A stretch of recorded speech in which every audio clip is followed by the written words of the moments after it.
जो व्यक्ति अशांत है वह कभी सुखी नहीं हो पाता। हमारी बुद्धि सांसारिक विषयों की तरफ भागती है, परंतु अयुक्त व्यक्ति किसी भाव में स्थिर ही नहीं हो पाता। कोई हमें गालियां दे रहा हो तो हम दुखी हो जाते हैं। शांत मन की स्थिति को ही सबसे बड़ा सुख माना गया है और स्वर्ग कहा गया है। जब हमारी बहुत सी कामनाएं होती हैं तब हमारी बुद्धि किसी चीज पर स्थिर ही नहीं हो पाती। इसलिए हमें ध्यान रखना चाहिए, जैसे ही बुद्धि बिगड़ती है वैसे ही हमारा भाव बिगड़ता है। अंधेरा खत्म करने के लिए दीपक जलाने की जरूरत है, अंधेरे को बाहर फेंकना नहीं पड़ता।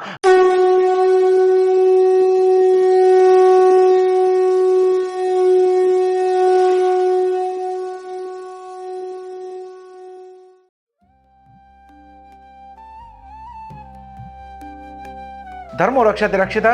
नमस्कार दोस्तों, आप सभी लोगों का बहुत बहुत स्वागत है धर्म क्षेत्र के इस प्रोग्राम में। भगवान कृष्ण की स्तुति के साथ इस एपिसोड की शुरुआत करते हैं। ओम सच्चिदानंद रूपाय विश्वोत्पत्त्यादि हेतवे तापत्रय विनाशाय श्री कृष्णाय वयं नमः। भगवान कृष्ण अर्जुन के चौथे प्रश्न की स्थित प्रज्ञ व्यक्ति चलता कैसे है का उत्तर दे रहे हैं। पिछले श्लोक में भगवान कृष्ण ने कहा था, जो व्यक्ति प्रसाद बुद्धि को प्राप्त होता है वह प्रसन्न चित्त रहता है और उसके सभी दुखों का नाश हो जाता है। या ये कहना सही रहेगा कि वो दुखों को भी हिम्मत के साथ सह लेता है, वो उसे भी ईश्वर का प्रसाद समझकर स्वीकार कर लेता है और अपने विवेक से और बुद्धि से समस्या का समाधान करता है। वह विचलित नहीं होता है, भ्रमित नहीं होता, इसलिए उसकी बुद्धि प्रतिष्ठित हो जाती है और उसे ही स्थित प्रज्ञ कहा जाता है। लेकिन जो व्यक्ति दुखों को स्वीकार नहीं कर पाता, दुखों में जिसकी बुद्धि विचलित हो जाए, जिसका मन और इंद्रियां उसके वश में न रह जाएं, उस व्यक्ति की बुद्धि स्थिरता को प्राप्त नहीं होती और जिसकी बुद्धि योगस्थ नहीं है, समाधिस्थ नहीं है, ऐसे व्यक्ति का क्या होता है ये भगवान कृष्ण 66वें श्लोक में आगे बताते हैं। नास्ति बुद्धि अयुक्तस्य न च अयुक्तस्य भावना न च अभावयतः शान्तिः अशान्तस्य कुतः सुखम्। इस श्लोक को पीस फार्मूला कहा जा सकता है। जीवन में शांति कैसे आ सकती है? जिसकी बुद्धि स्थिर नहीं है उसमें भाव स्थिर नहीं होता, और जिसमें भाव स्थिर नहीं होता वह व्यक्ति हमेशा अशांत बना रहता है, और जो व्यक्ति अशांत है वह कभी सुखी नहीं हो पाता। नास्ति बुद्धि अयुक्तस्य, जिसकी बुद्धि योग समाधि में स्थिर नहीं है उस व्यक्ति को अयुक्त कहा गया है, अ मैन विदाउट इंटेलेक्ट। हमारी बुद्धि सांसारिक विषयों की तरफ भागती है, कभी घर में, कभी गाड़ी में, कभी बैंक बैलेंस में, कभी असेट्स पर, बच्चों में, परिवार में, अपने पद में, अपनी प्रतिष्ठा में, अपनी ऑर्गेनाइजेशन में, और न जाने कितनी चीजों की तरफ भागती है, कहीं भी स्थिर नहीं होती। लेकिन जब बुद्धि अपने लक्ष्य पर, अपने उद्देश्य पर, उस परमात्मा में प्रतिष्ठित हो जाती है तब बुद्धि स्थिर हो जाती है। जो बुद्धि लक्ष्यहीन है, उद्देश्य विहीन है, उसका होना और न होना एक ही बराबर है। इसलिए ऐसी बुद्धि को अयुक्त कहा गया और ऐसे आदमी को मैन विदाउट इंटेलेक्ट कहा गया। जिस व्यक्ति की बुद्धि, मन, इंद्रियां और लक्ष्य सिंक्रोनाइज्ड नहीं है, इनमें कोई तालमेल नहीं है, मन कुछ और चाहता है, इंद्रियां कुछ और चाहती हैं, सबकी अलग अलग कामनाएं हैं, बुद्धि फोकस्ड रह ही नहीं पाती, ऐसे व्यक्ति को अयुक्त कहा गया है। वह कभी लक्ष्य तक पहुंच ही नहीं पाता। युक्त व्यक्ति की जो बुद्धि है वो निश्चयात्मक बुद्धि है, फोकस्ड है, कमिटेड है। उसका हर काम उसे अपने लक्ष्य की तरफ ले जाता है और लक्ष्य के प्रति जाने का भाव उत्पन्न करता है। फिर आगे कहा गया, न च अयुक्तस्य भावना। अयुक्त व्यक्ति की भावना भी स्थिर नहीं होती। जिसका मन नियंत्रण में है और बुद्धि समाधिस्थ है, फोकस्ड है, उसे युक्त कहा जाता है। उसका मन, बुद्धि, चित्त सब एक साथ कोलैबोरेट होकर एक ही लक्ष्य की तरफ बढ़ रहे हैं। उसमें भ्रम की स्थिति नहीं है। जब बुद्धि स्थिर हो जाती है तब अपने लक्ष्य के प्रति, अपने उद्देश्य के प्रति, उस परमात्मा के प्रति भावना जन्म लेती है, श्रद्धा बनती है, विश्वास पैदा होता है, फीलिंग्स पैदा होती हैं, कमिटमेंट आता है। He finds the purpose in the life. He finds the pursuit of life. और जो भाव में है वो मस्त है। परंतु अयुक्त व्यक्ति किसी भाव में स्थिर ही नहीं हो पाता। उसकी कहीं श्रद्धा ही नहीं बनती, कहीं विश्वास ही नहीं बनता। उसके लक्ष्य हर दिन बदल जाते हैं, हर दिन उसकी इच्छाएं बदल जाती हैं। He doesn't find purpose in the life. वह जीवन में भटकाव की स्थिति में होता है। वह बहुत कुछ करना चाहता है पर कर कुछ भी नहीं पाता। ऐसा व्यक्ति जाने अनजाने में फेलियर के लिए ही तैयारी कर रहा है। और जब हम फोकस नहीं हो पाते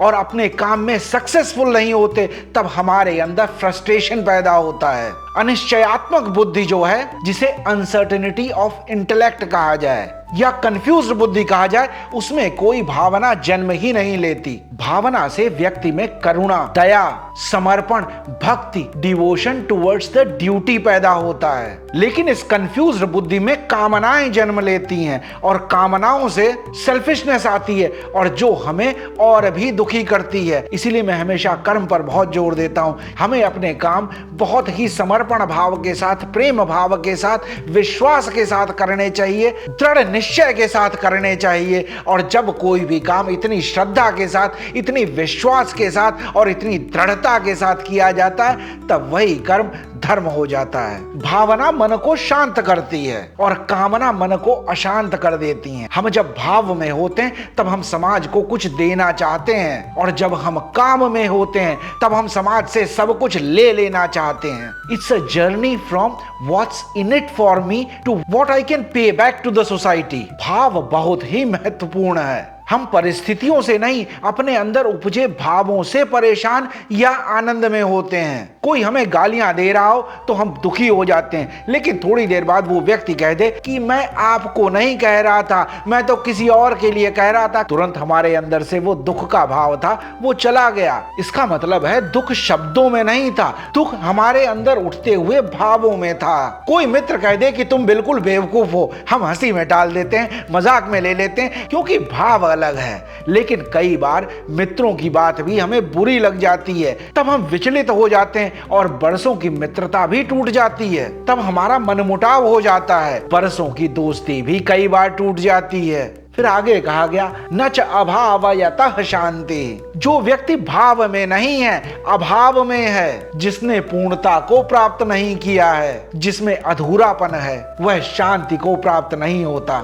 वो अनस्टेबल रहता है। हमने केमिस्ट्री में पढ़ा था कि जिन एलिमेंट्स की वैलेंस शेल कंप्लीट नहीं होती है वो अनस्टेबल रहते हैं, वो हमेशा रिएक्ट होने को तैयार रहते हैं। सभी एलिमेंट्स अपनी वैलेंस शेल को कंप्लीट कर लेना चाहते हैं और जिन एलिमेंट्स की वैलेंस शेल कंप्लीट हो जाती है उन्हें नोबल एलिमेंट्स कहा जाता है, नोबल इनर्ट गैसेस कहा जाता है। इसी तरह से स्थित प्रज्ञ व्यक्ति भी अपने आप में कंप्लीट है, पूर्ण है, वो स्टेबल है, इसीलिए उसे नोबल पर्सन कहा गया है। Nobel person is also inert क्योंकि उसकी इंद्रियां अंतर्मुखी हो गई हैं, वो बाहर के विषयों की तरफ नहीं दौड़ रही हैं। हम भी अपने अंदर विचार करके देखें, जब हम पूर्णता में होते हैं, जब हम कंप्लीट होते हैं, जब हमारी कोई आकांक्षा नहीं होती है, किसी से कोई अपेक्षा नहीं होती है, तब हम आनंदित होते हैं, प्रसन्न रहते हैं। फिर आगे कहा गया अशांतस्य कुतः सुखम। जो व्यक्ति अशांत है वो कभी सुखी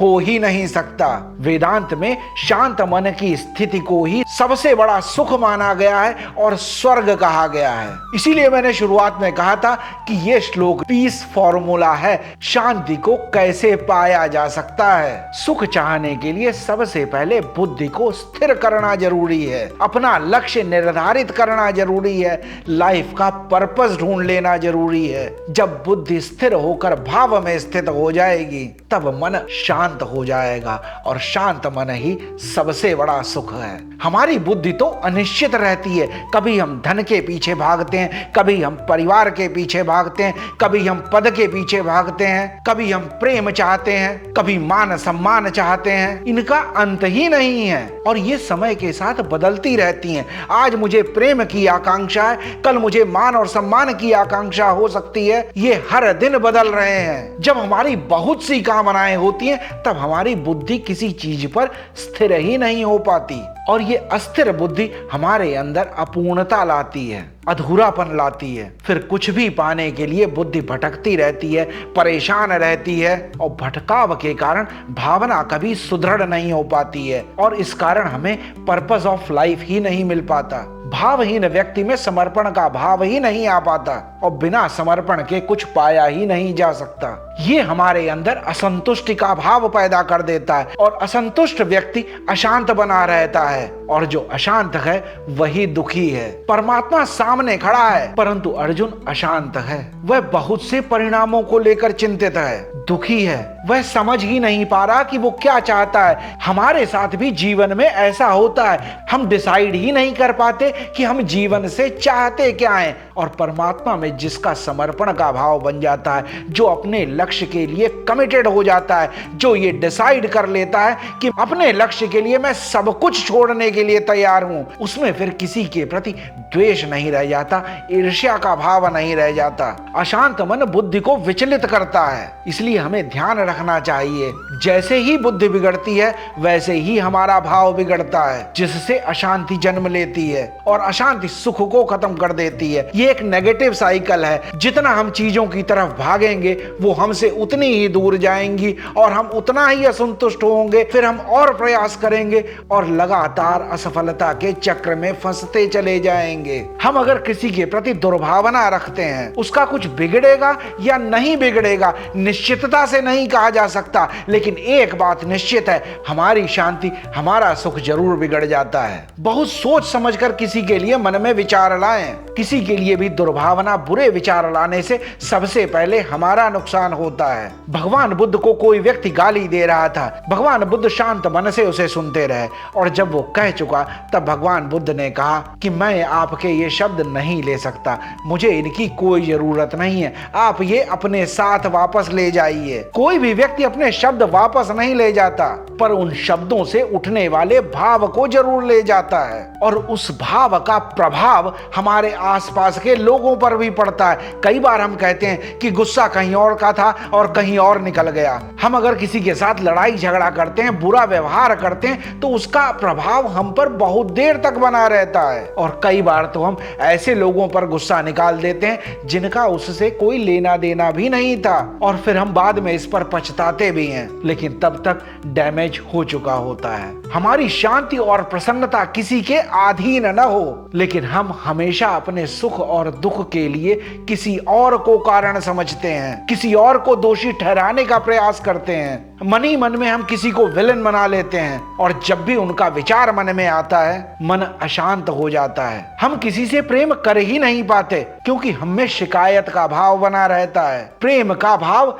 है ही नहीं। एक पुरानी अफ्रीकन कहावत है, I complaint for shoes unless I saw a person without legs. जब भी शिकायत का भाव हो मन में एक बार विचार करें, जिसे हम अपनी मिजरेबल लाइफ समझ रहे हैं वो किसी की ड्रीम लाइफ है। जिस जॉब में आज हम फ्रस्ट्रेट हो रहे हैं वो किसी दिन हमारी ड्रीम जॉब थी। बदला कुछ भी नहीं, सिर्फ मन का भाव बदला है। हमें धन्यवाद का, कृतज्ञता का भाव ही खत्म हो गया है। हितोपदेश में एक श्लोक आता है, सुखस्य दुःखस्य न कोऽपि दाता परो ददातीति कुबुद्धिरेषा अहम करोमीति वृथाभिमानः स्वकर्म सूत्र ग्रथितो हि लोकः। जीवन में सुख और दुख किसी और के दिए नहीं होते हैं, कोई दूसरा मुझे सुख देता है या दुख देता है ये मानना बिल्कुल ही व्यर्थ है। मुझसे होता है यह मानना भी बिल्कुल गलत है। मुझसे होता है इसका अभिमान करना भी गलत है। समस्त जीवन और सृष्टि स्वकर्म के बंधन में बंधे हुए हैं। गोस्वामी तुलसीदास जी रामचरितमानस में कहते हैं, काहु न को सुख दुख कर दाता, निज कृत कर्म भोग सबु भ्राता, कर्म प्रधान विश्व करी राखा, जो जस करई सो तस फल चाखा।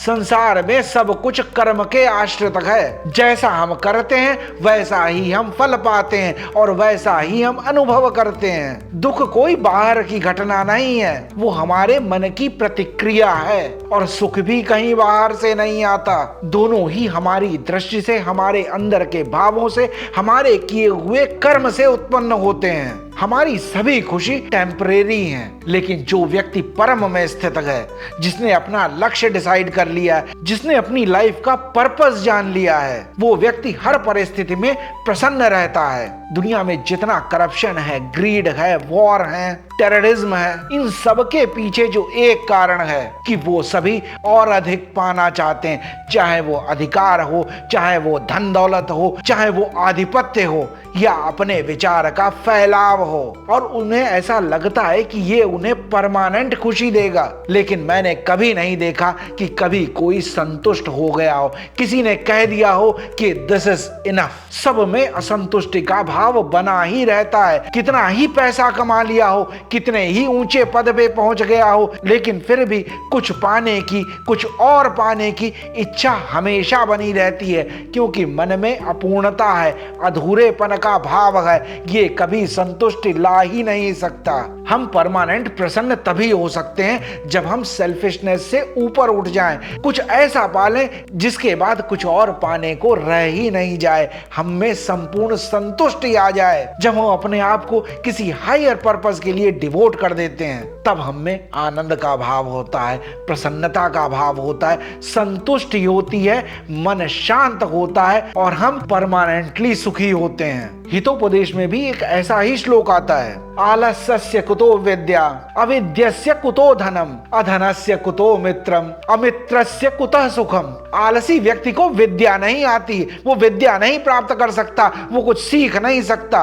और जिस व्यक्ति को विद्या नहीं प्राप्त हुई वो धनार्जन नहीं कर सकता, और जो व्यक्ति धनार्जन नहीं कर सकता उस व्यक्ति के मित्र भी नहीं होते हैं। और जिस व्यक्ति के पास मित्र नहीं है, सुख दुख बांटने के लिए कोई अपना नहीं है, वो व्यक्ति कैसे सुखी हो सकता है? ये सुखी बनने का फॉर्मूला है। जीवन में जब भी दुखी हो तब एक बार सोचें कि मैं कहीं दुख का प्रयास तो नहीं कर रहा हूं, कहीं ऐसा तो नहीं मैं गलत रास्ते पे ही चल रहा हूं। कई बार हम पास अटैचमेंट में फंसकर हमारा वर्तमान भी खराब हो जाता है और भविष्य भी बर्बाद हो जाता है। लेकिन स्थित प्रज्ञ व्यक्ति का मन नियंत्रित रहता है, वह शांत रहता है, वह विचलित नहीं होता और वो व्यक्ति एक पॉजिटिव साइकिल में आ जाता है। पीस इनवाइट्स मोर इंटेलेक्ट, मोर इंटेलेक्ट गिव्स मोर पीस। जितना व्यक्ति शांत होता जाता है उसकी बुद्धि उतनी ही प्रखर होती चली जाती है, और जिस व्यक्ति की बुद्धि प्रखर होती चली जाती है, स्थिर होती चली जाती है, वो लाइफ में उतना ही सक्सेसफुल होता है। और जितना वो सक्सेसफुल होता है उतना ही वो सुखी होता जाता है।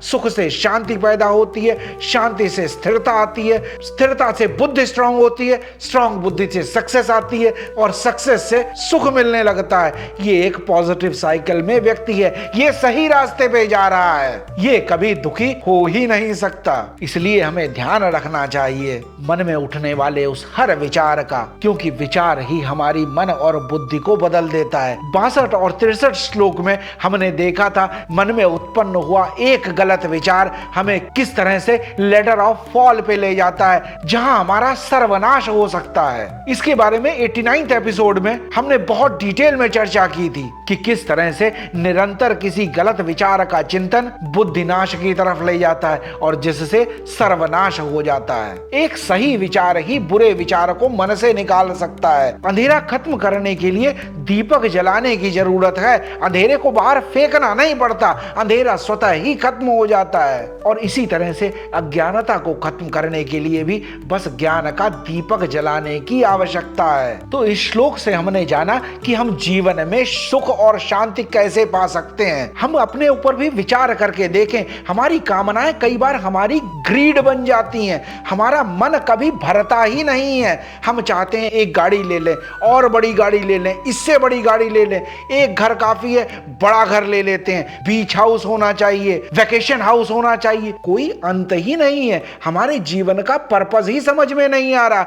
हम कहीं गए और हमने कोई चीज देखी और उसे देखकर हमें लगा हमारे पास भी ये होनी चाहिए, और जब हम उसे ले लेते हैं, उसकी हमें कोई जरूरत भी नहीं थी, लेकिन हमें लगता है कि इसको ले लेने से हम सुखी हो जाएंगे। जैसे ही आप लेते हैं आपको पता लगता है ये हमारे कोई काम की ही नहीं है, सुख वहीं तिरोहित हो जाता है। लेकिन शांत तब भी नहीं होते, फिर किसी और चीज की तलाश में, क्योंकि बुद्धि स्थिर नहीं है, लाइफ का पर्पस पता ही नहीं है। The pursuit of life is not clear. जब तक हमारे अंदर ये क्लैरिटी नहीं आएगी कि हम जीवन से चाहते क्या है, जिस दिन हमें ये पता लग जाएगा उसी दिन हम सुखी हो जाएंगे, प्रसन्न रहेंगे, फिर हमें कोई दुखी नहीं कर सकता। फिर टेम्परेरी सुखों के पीछे भागना भी छूट जाएगा, शांत हो जाएंगे। आज भी अगर कोई बात अच्छी लगी हो, कोई प्रसंग अच्छा लगा हो, तो जरूर इस वीडियो को अपने मित्रों के साथ, अपने शुभचिंतकों के साथ, अपने परिवारजनों के साथ जरूर इस वीडियो को शेयर करें, वीडियो को लाइक भी करें, और अगर आप पहली बार इस वीडियो को देख रहे हैं तो चैनल को सब्सक्राइब भी करें और बेल नोटिफिकेशन आइकन प्रेस कर दें, ताकि हर शुक्रवार को जब भी एक नया वीडियो अपलोड हो तब आपको इसकी सूचना मिल जाए और गीता सीखने की हमारी ये यात्रा यूं ही अनवरत चलती रहे। आप लोग अपने कमेंट्स भी दीजिए, अपने प्रश्न भी दीजिए, अपने सुझाव भी दीजिए। आपके कमेंट्स, आपके सुझाव गीता सीखने की इस यात्रा में हम सब के लिए बहुत ही सहयोगी होंगे। ईश्वर की कृपा हम सब पर यूं ही बनी रहे और हम अपने जीवन में भी इस पीस फॉर्मूला का, इस पॉजिटिव साइकिल में हम एंटर हो सकें। जय श्री राम। धर्मो रक्षति रक्षितः।